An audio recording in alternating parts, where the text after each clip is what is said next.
Hi, I am Lisa Wurzbacher with Liqui-Grow, and I am here today with Dustin Kimball. Hello. Hello. And he is from Reiser Jennings. We've had him a couple times over the past few years. Very popular. He's from the accounting firm, Reiser Jennings, as I said, and he talks about tax planning, a little bit about estate planning, but we're just going to have a simple Q&A today. It's the end of the year, so it's a perfect time to be talking about these types of things for year-end planning and looking ahead. And so anyway, thank you for being here today. Thanks for having me. So I'm just going to jump right in with the first question that we have. It's about the tax law that Governor Reynolds signed in 2022. So just a few details about that. It's starting to kick in 2023 and 2024. It's lowering tax cuts to 6% and 5.7% each year, respectively. And it also eliminates a state tax on retirement starting in 2023 and provides a tax break specifically to farmers 55 and older who are retiring after farming for at least 10 years. So how does this law impact farmers? What's the purpose behind it going into effect? Just talk a little bit about that. Yeah, certainly. The Iowa tax, the state of Iowa in the past was always considered a high income tax state. The tax rate for Iowa was 8.53% was the maximum tax rate, but it allowed you to deduct federal taxes.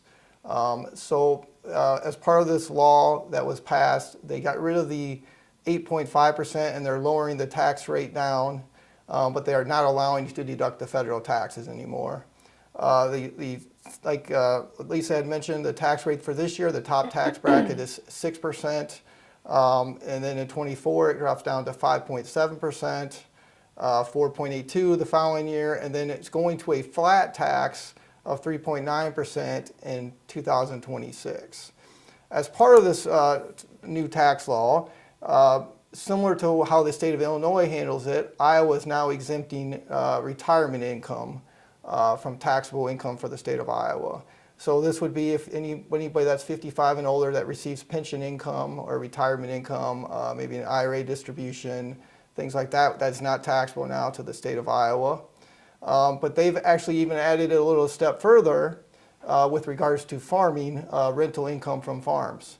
If you are actively involved, or if you were actively involved in your farm for 10 years and you go ahead and retire, or at least 10 years, and then you go ahead and retire, and now you're collecting rent on that farm, those rent payments are effectively treated as like pension payments, and they're not taxable to the state of Iowa. So that is a big change that's coming into play this year with regards to a lot of the farmers are out there or past farmers. It's going to be a big change from a tax perspective when they go to file their tax returns. And that's pretty common, right? Because we were talking a little bit before we started filming. I worked in the corporate sector for 15 years, and so I was prompted to participate in a 401k or an IRA, and there was a company match, whereas a lot of times people in the ag industry are working and reinvesting all of their income in equipment or land acquisition, and so they're kind of banking on this rental income as retirement, which is why the state looks at it that way. Yes. A lot of farmers will tell you that they put a lot of their money into buying land, and the land prices have gone up quite a bit over the last few years. So this is kind of like their pension. So it's a way for them to get money in along the same line as if they were drawing from a 401k plan or an IRA and have the same tax effects. Okay. Yeah. And you said that eventually it'll go to a flat tax of 3.9%, and that will just be indefinite? That's the current law is as long as Iowa meets certain budget parameters over the next few years, it's going to go to a flat 3.9% tax in 2026. Now, the governor has continued to say that she would like to actually get rid of the state income tax. I don't know if we'll get to that point, but that is still on the table, that she said she would like to bring that back to have some more discussions on that here in the future. Okay, great. Thank you. One other thing that we always talk about every time is Section 179. Yes. So that is law that allows us to depreciate capital purchases and capital investments. So any changes happening to that now? What's the outlook? Any updates on Section 179? Well, this is a big topic of discussion for farmers out there that are buying a lot of different equipment or maybe putting up buildings or doing different things. We talk about accelerated depreciation, and there's actually two different types of accelerated depreciation that's out there. There's a Section 179, which allows you to go and write off a big piece of equipment that you bought as long as you're showing profit for the business. Or there's the bonus depreciation, which kind of works similar. It allows you to write off, if you go out and buy equipment, you can write that whole piece of equipment off. Now this year that bonus depreciation is lowered down to 80% of that piece of equipment. Okay. And then over the next few years it drops from 80% to 60%, 40%. Most of the time Section 179 will be sufficient for most of the farmers out there. You can basically buy $1 million of equipment. It's actually a little bit more than that. And under Section 179, you could write that equipment off in the year of purchase if you would like. Now, it goes back to a cash flow. You got to look at your individual situation. If you're buying a piece of equipment, maybe you finance that through a loan with John Deere Credit or whatever, and you're paying that over time, you might not necessarily want to write that whole piece of equipment off in that initial year of purchase. But that's something else to consider, and also to consider where you're at from a tax perspective. So the Section 179 is still out there. It allows you to kind of pick and choose how much you want to write off.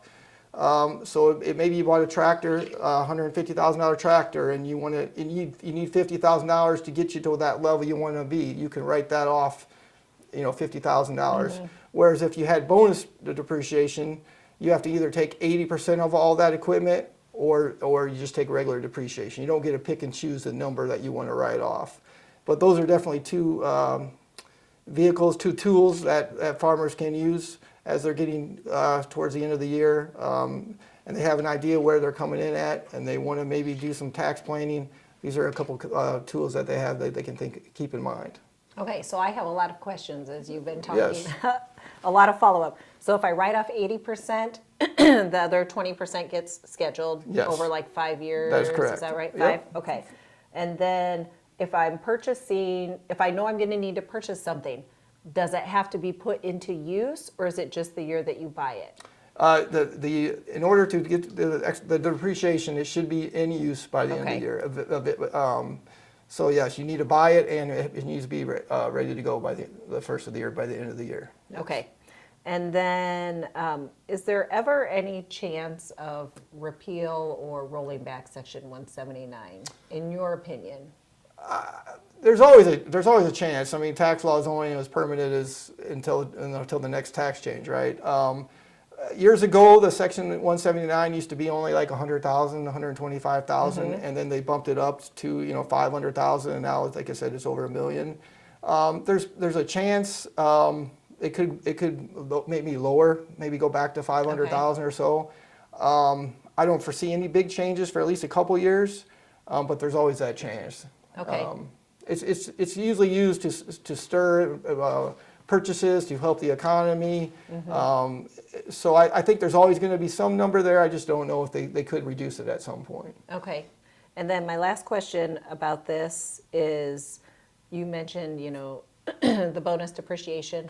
So if I'm going to buy 4 different pieces of equipment, can I elect one strategy over the other piece by piece, or do you have to make a decision on the total lump sum purchase? The bonus depreciation is category by category. Okay. So, for instance, if you're buying a bunch of big machinery and equipment for farm use property, as a general rule, it's 5-year property, right? Okay. But then if you go buy, maybe you put up a pole barn or some type of farm building that has a 20-year life, usually for depreciation purposes. If you do bonus depreciation on one of the 5-year property, you got to do it on all of the 5-year property. Okay. If you do it on one of the 20-year property, you got to do it on all of the 20-year property. So it's just based on class life where you have to take that bonus depreciation. Whereas Section 179, you can pick and choose which equipment you would like to write off. Okay. Yep. Okay, great. And we may have some things that we come back to on that. But now I'm going to jump to an estate planning question. And I know you're an accountant, but you do get involved in these types Sure. of discussions. So what are some recommendations for structuring estate planning to pass a farm on to the next generation? It's a good question. And right now, from an estate planning perspective, each individual is allowed to either give away during their life or at the time they pass away what is called the Lifetime Unified Credit Exemption. And right now it's about $12,900,000. So a married couple, obviously you double that, effectively $26 million. But that is one of the things that could be lowered at some point in the future. If we go back in 2026, a lot of the tax law changes are going to go back to where they used to be if there's no significant updates or anything through Congress. We just don't know. But there is probably a good chance that that threshold could go back to maybe 5 million a person or 6 million a person. We just don't know. So it is good to have some estate planning and understand that. Because a lot of times, if a family farms, if you own, several hundred acres or a couple thousand acres, it's not going to take you long, and you could be above that threshold from an estate planning standpoint. So you may want to have trusts set up. You would want to talk to an attorney or talk to your CPA, and make sure you have a way to utilize as much of that unified credit as you can, especially why it is at the level it is. Okay. And so with your clients, when they are getting an attorney involved to go through the estate planning process, are you usually at that table as well? Yeah, a lot of times they'll bring us in. Okay. Initially, they may meet with the attorney just to kind of get a kind of a game plan. But usually, when it gets down to the kind of the nuts and bolts of things, they do pull us in a lot of times, and we are in that discussions with what they want to happen in the future and how things are looking. Okay. Yes. Okay, so it's the end of the year right now. I'm sure you're having a lot of year-end meetings with people. What types of questions or what questions are growers asking their accountant, or should they be asking their accountant as they're entering this time period? Yeah, we're doing a lot of tax planning right now, and the idea is when we meet with our farmers, we want to, if they're going to be a surprise because they had a really good year, we want that surprise to be now. So we don't want to surprise them March 1st when their tax returns due. So we like to sit down, kind of get a preliminary idea of where they're sitting at, give them the opportunity, because most farmers file on a cash basis for tax purposes. So it allows them, if they want to prepay a bunch of stuff, or if they need to go buy that new tractor or any type of equipment, a lot of times they like to see where they're at, and then they can utilize the next month and a half or month to go and purchase some of this stuff. Sometimes they can defer some crop insurance proceeds or different things like that. Like I said, most of them are on a cash basis, and there's a lot of different things you can do. We can look at retirement planning options for some of them. So we like to have, if the client, we don't want them to be surprised, like I said, in March when they're going to file their taxes, if they're going to owe a tax bill. We want to know kind of approximate of what they're at now and what we can do about it going forward. And a lot of people are selling grain right now, Yep. and a lot of people are storing grain, and so Correct. meeting with you would also help Determine make some that. of those decisions, especially if, there's some grain marketers right now who are saying, hey, we might expect a bump in corn around the holidays. A lot of people stop hauling grain, and Sure. so the co-ops are looking for it, and so that would be a good reason to have a meeting with you Yes. before they make final decisions about how much grain they're going to sell in this fiscal year or the next. Yes. Correct? Okay. That's correct. Another thing I would bring up, and we talked a little bit about the Iowa tax changes earlier, but the Iowa PTET tax is a new law that came into effect this year. It's a pass-through entity tax, PTET tax. And basically what it is allowing now, if you are owning like your farming operation or a business through an S corporation or an LLC, a pass-through entity, and you have income generated in Iowa, you can have that entity pay the tax that's owed to the state of Iowa on behalf of the partners or on behalf of the shareholders. And by doing that, by having the entity pay that Iowa tax, it's a deduction against your federal income. So that was a new law that was passed in May, which is effective actually for 2023. But they also, Iowa, when they adopted this law, they basically made it so you can kind of go back to 2022, and also basically do that for 22 as well. So there's some tax planning opportunities there, depending on if you're cash basis or accrual basis. You basically can have the company go back and basically pay your Iowa tax that you effectively already paid in 22. Have the company pay it. Personally, the shareholders or partners will get that money back, but it allows you to deduct that income on your federal 22 tax return. As a general, you're probably going to have to amend a return or two, talk with your CPA about that. But at the end of the day, you're able to deduct your Iowa tax against your federal income. So that is a new change, and that's a thing we're talking with all of our clients as we meet with them over the next month or so. So is that something that would impact a high percentage of farmers typically? A fair amount of them are operating that type of, I probably see half of them operating as like a pass-through entity. So I would definitely think it's worthwhile or worth noting at that discussion with their CPA. Okay. And then you've mentioned filing as cash basis or accrual and having, how do you make those determinations, or is that something that you would be having a discussion, like if you're going to recommend switching from one to the other for a farmer? Are you talking about that all year long? Are you doing it at the end of the year? How are you deciding what's right? Sure. As a general rule, most farmers around here are cash basis. Okay. And usually it's that first year you are in farming, the first year you do a tax return. That's usually when you make that election. Okay. You can't really switch back and forth year to year. I mean, you can switch your accounting method, but there's quite a procedure and stuff to go through to do that.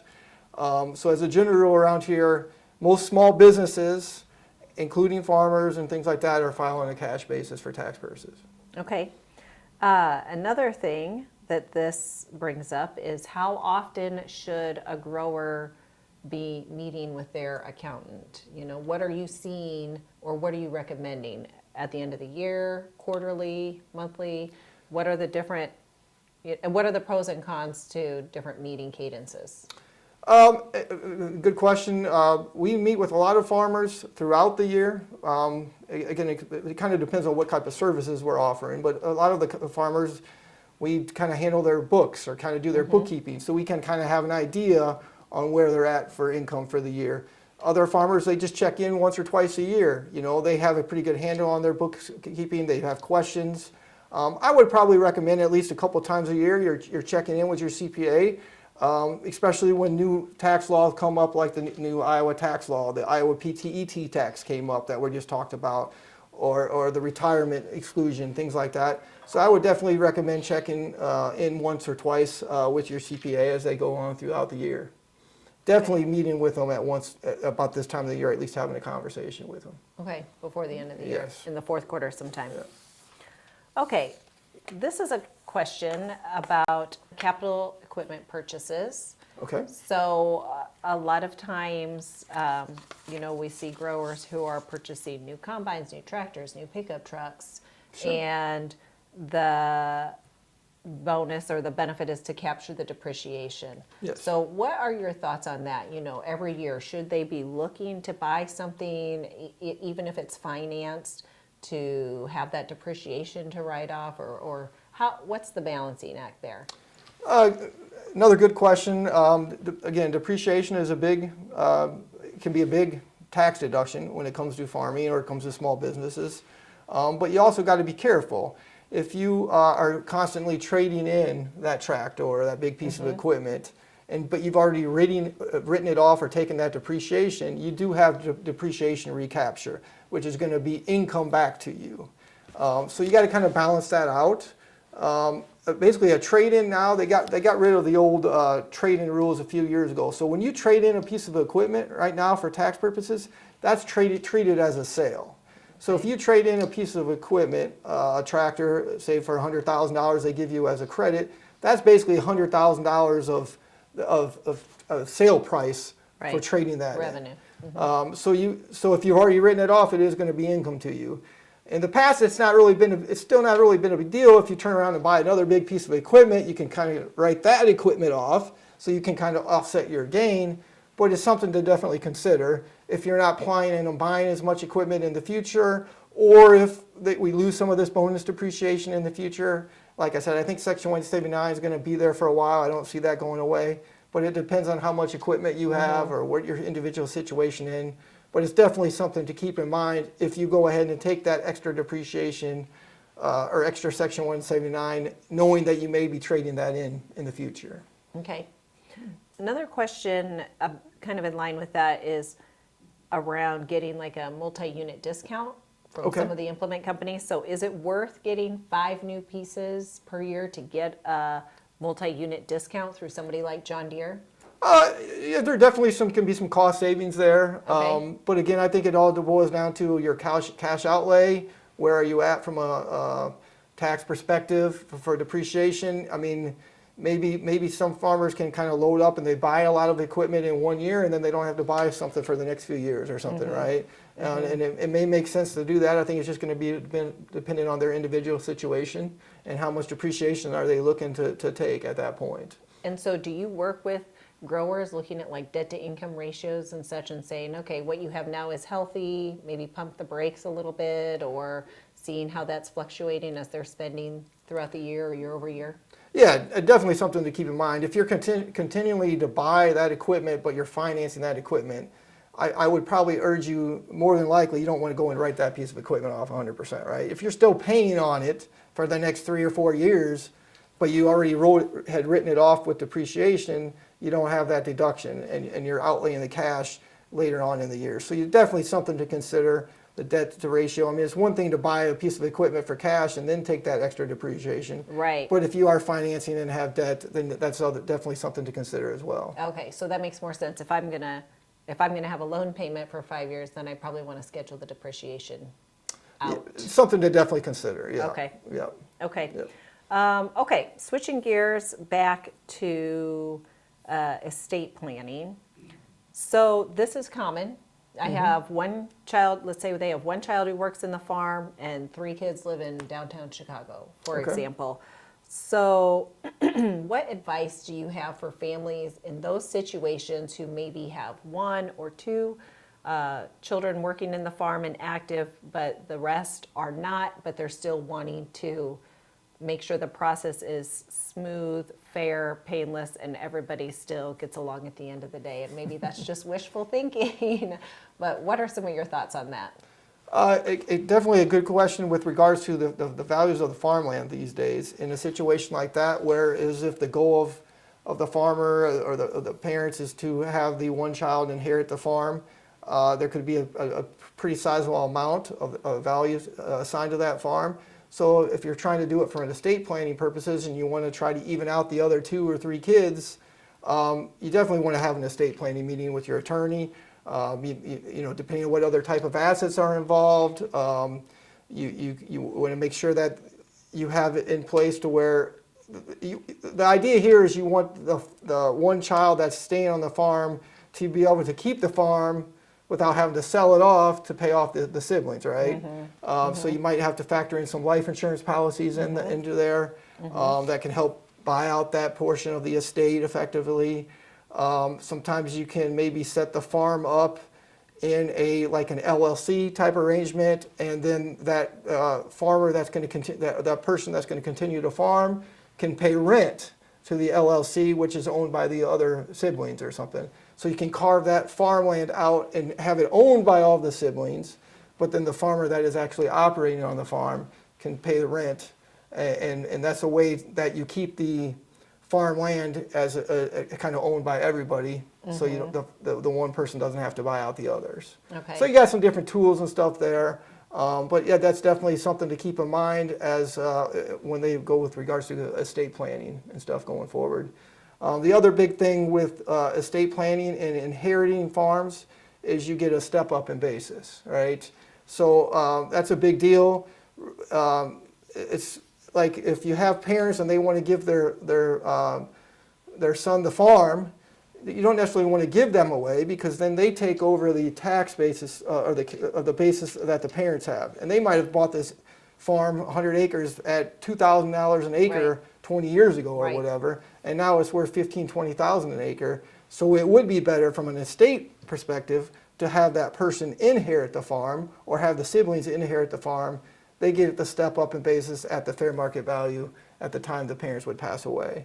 So those are all factors that you need to consider as you sit down and do an estate planning. And so you talked about this a little bit. You mentioned several different structures, but can you just highlight a few of those again, like different structures that are used to pass the farm to the next generation? So one would be like a trust. Yeah, you could arrange the trust. You could, I mean, one of the common things would be you could put the farmland into trust with the the kids, the right to get income off that trust. That's a way to utilize to pull it out of the estate. The other option I said, which is a common one, you have an LLC or something own the farmland. So maybe John Doe passes away, the farm goes to the LLC, which is owned by the 4 siblings. 3 of the siblings are out of state, so they have nothing to do with the farm, but they can still collect money off of the farm by the active farmer, the child that is still renting, can pay rent to the farm. That's just a way, to kind of keep things fair among the siblings. Just another way to look at things going forward. Again, it's going to kind of depend on what other assets and stuff are involved with what the parents have and things, and how you want to if you want to evenly spread it among the siblings. So are you typically seeing like a husband and wife come in to have these meetings, or are they bringing all potential stakeholders to the table? Is it No, a lot of times it'd be the husband and wife okay. to start with. And maybe at some point when you kind of have a plan in place, you would bring the siblings in to let them know this is what our plan is. But as a general rule, it's the parents' decision. Shareholders. They decide what they want to do, Yep. what they want to have, how they want it to be structured, things like that. So next thing I want to talk about is retirement.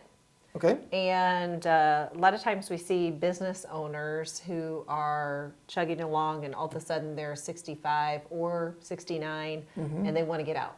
Sure. So it takes time to Definitely. do it successfully to get the most advantage. What is the minimum amount of years you think that somebody should start actively planning and putting the wheels in motion for retirement, and discussing that with you? Well, I don't think it's ever too early to do that. I Okay. would say if you plan on retiring in the next 4 or 5 years, I think definitely you need to start having that conversations with your attorneys or your CPAs. Succession planning is a big thing. And there could be some definite tax consequences depending on how you structure that. If your goal is to get it to, maybe some key employees or to outside party, or if it's a family business or a family farm, and you want to get it to your kids. There's a lot of different ways you can do that, and it's never too early to start planning that. Okay. Yeah. So follow-up question is, we are seeing a few more, not a lot, but a few more growers than what we've seen in the past where they are opting for a sale as a retirement strategy. Okay. So they're just going to sell their ground, they're going to sell their equipment. Sure. Thoughts on that, selling ground separately, sell it, then having an equipment sale, maybe, or do you bundle it all together and sell it as one business? What are your thoughts? Yeah, definitely things that you got to keep in mind. A lot of times with the equipment on a farm, you've pretty much have fully depreciated that equipment a lot of times for tax purposes. So when you go to sell that equipment, that is going to be depreciation recapture, and it is going to be income to you. So you want to keep that in mind, whether or not you want to do it all at once or spread it out over a couple years. That's definitely something to consider. Whereas if you're selling the farmland itself, you get capital gain treatment on that. So that's a little bit better, tax situation. So if you're able to structure them together, you can maybe put more to the land and a little bit less to the equipment. If you're selling the land, maybe a farmer is actively farming the land and now they want to sell, they want to be done with everything, but they still want to own the land so they can collect rent off of it, right? That's an option you have as well. You can either keep that land, just collect the rent, or you could do like a 1031 like kind of exchange. You could sell that land and buy some other land where you could, collect rents off it or something going forward. And the 1031 allows you to sell it and Defer the gain on the sale of that land. correct. Okay. Yep. Okay, let's talk a little bit about debt to income ratio. That's always a metric that I've utilized Sure. in evaluating the health of a business, and are we moving in the right direction? And I think that could come into play a lot because farming can be very capital intensive. Sure. So what are your thoughts on having a metric like that you're evaluating as far, it takes money to make money, and debt is not necessarily bad. But is that a good number in farming for them to look at, to monitor? Are you looking at a target number? Are you just looking if you're improving or declining? Yeah, you want to make sure that number is constantly improving. Obviously, you don't want your debt to go up and your cash to go down, right? Or your assets to go down. As a general rule, if you own farmland, it should continue to grow up in price, and your debt should go down if you're making payments on it. I think where people get in trouble is if they're going and financing big pieces of equipment, and maybe they go out and buy a huge tractor or a combine or whatever, and then they go ahead and deduct that or write that off 100%, but they're still paying on that for the next 3 or 4 years. And it doesn't, with the prices that are out there on these equipment and things like that, it doesn't take long, and you can get under quite a bit of debt. So you got to be careful with that. Even the price of the farmland itself, the purchase price per acre has gone up significantly in the last few years. So you want to make sure, and a lot of times you're not going to be able to get as much rent to cover those payments if you're buying that farmland to rent it out or whatever. So you got to think long-term investments on those type of purchases.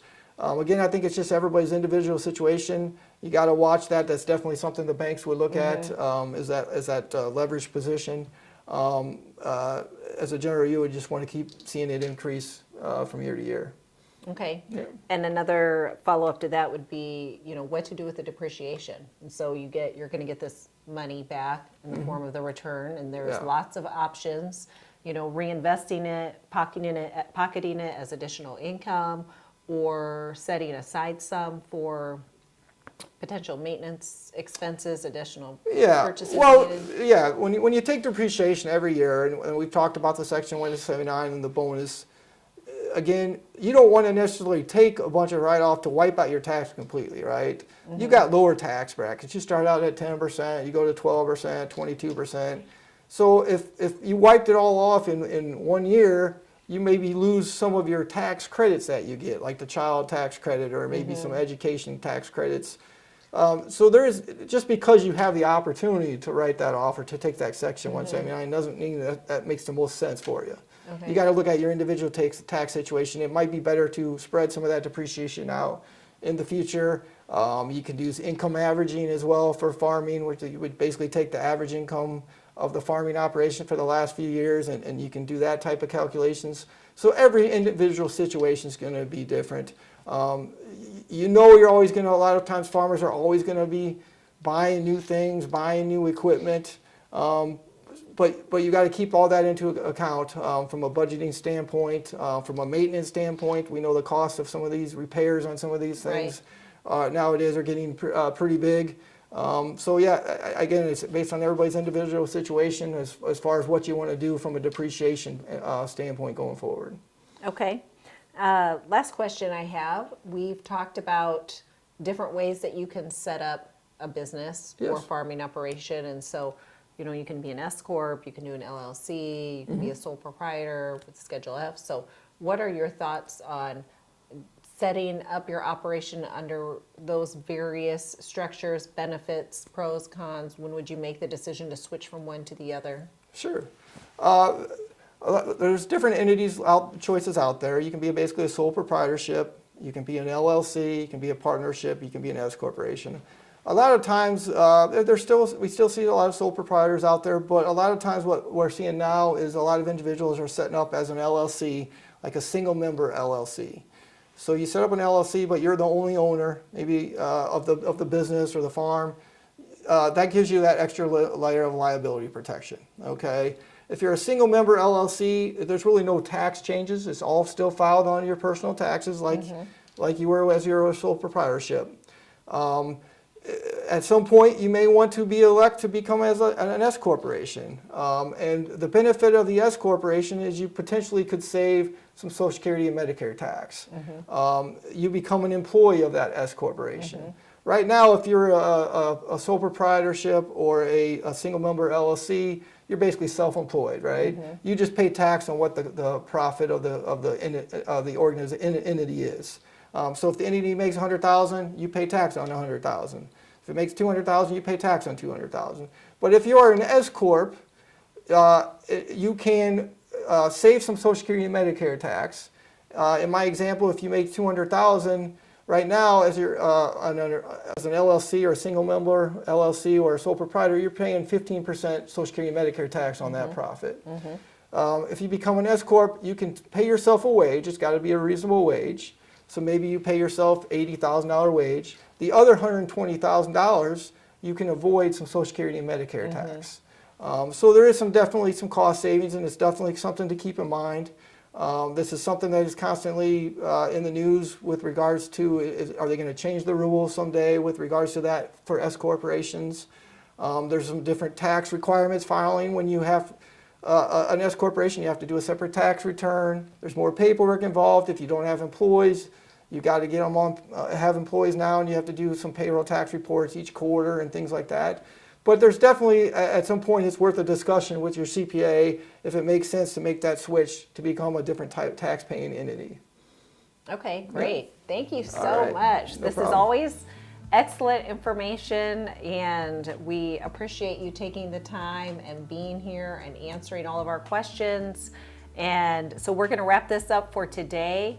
Just a note, coming after the first of the year will be our Winter Lead Academy sessions. And so those are our robust sessions. We have virtual, we will have in-person content. That's our largest Lead Academy program that we put on every year. So we're just wrapping this up before the holidays. Hopefully you receive some helpful information here. Enjoy the holidays, and we will see you again in February of 2024. Lead Academy. Liqui-Grow Excellence and agronomy development.